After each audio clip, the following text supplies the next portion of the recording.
Hello, and welcome to the Tentative Tutor channel. Here's an interesting problem.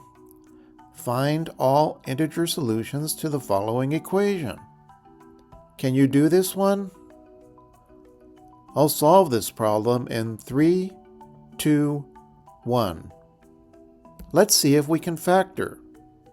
Notice the first two terms have a common factor of x squared, so we can factor out x squared. And similarly, the last two terms have a common factor of y squared, so we'll factor out y squared. But now we're left with two terms on the left, each with a common factor of x plus y, so we can apply the distributive law again and factor out the x plus y. We're left with x plus y times x squared plus y squared equal to 20. So both x plus y and x squared plus y squared must be factors of 20. Now here's our bonus problem. In this equation, can you show that both x and y must be odd integers? Leave your answer in the comments. First, we can assume that the absolute value of x is greater than or equal to the absolute value of y. Notice that x plus y must be positive. It's not equal to 1 as x and y are both odd, so it has to be greater than or equal to 2. But this means the other factor, x squared plus y squared, must be less than or equal to 20 over 2, which is 10.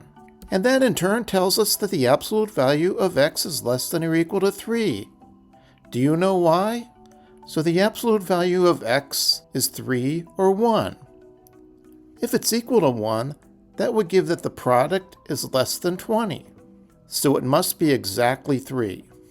And then since the absolute value of y is less than or equal to it, the absolute value of y must be 3 or 1. If it's 3, then x squared plus y squared would be 18. And that's not a factor of 20. So the absolute value of y must be 1.